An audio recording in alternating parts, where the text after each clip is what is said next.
So দুতরফা দাখিলা পদ্ধতি সুবিধাগুলো কি, কেন আমরা দুতরফা দাখিলা পদ্ধতি ব্যবহার করব? পরিপূর্ণ হিসাব সংরক্ষণ, কারণ প্রতিটি লেনদেনে ডেবিট ক্রেডিট বিশ্লেষণ করে সমপরিমাণ টাকা লিপিবদ্ধ করা হয় বলে যে কোনো লেনদেনের পূর্ণাঙ্গ হিসাব জানা যায়। পূর্ণাঙ্গ হিসাব সংরক্ষণের জন্য আমরা দুতরফা দাখিলার সুবিধা নিয়ে থাকি। লাভ লোকসানের নিরূপণ, এখান থেকে লাভ লোকসানের নিরূপণ করতে পারি। এই পদ্ধতিতে ব্যবসায় মুনাফা জাতীয় আয় ব্যয়ের পরিপূর্ণ সঠিক হিসাব সংরক্ষণ করা হয় বলে নির্দিষ্ট সময় পরে বিশদ আয় বিবরণী তৈরির মাধ্যমে ব্যবসায় নিট লাভ ও নিট লোকসান নির্ণয় করা যায়।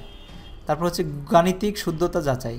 আমরা এই পদ্ধতির মাধ্যমে যেহেতু প্রতিটি লেনদেনে ডেবিট পক্ষের বিপরীতে সমপরিমাণ অঙ্কের ক্রেডিট দাখিলা লিপিবদ্ধ করা হয়, যতটুকু ডেবিট করা হচ্ছে ততটুকু ক্রেডিট করা হচ্ছে, ফলে কোনো নির্দিষ্ট তারিখে রেওয়া মিল প্রস্তুত করে হিসাবের গাণিতিক নির্ভুলতা পরীক্ষা করা যায়। রেওয়া মিলটা কি আমরা পরে পড়ব, তো জাস্ট এটুকু মনে রাখলে হবে। তেমন গাণিতিক শুদ্ধতা যাচাই।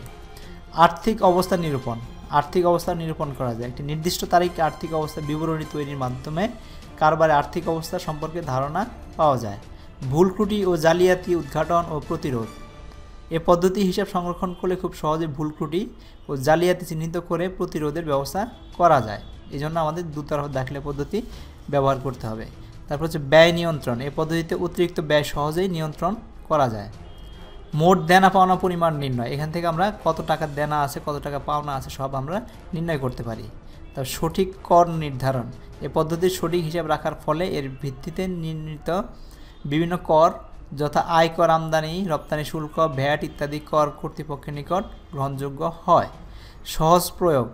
দুতরফা দাখিলা পদ্ধতিতে প্রতিটি লেনদেনকে বিজ্ঞানসম্মত উপায়ে ডেবিট ক্রেডিট বিশ্লেষণ করে লিপিবদ্ধ করা হয়, তাই ছোট বড় সকল প্রতিষ্ঠানে এই পদ্ধতি সহজে ব্যবহার করা যায়।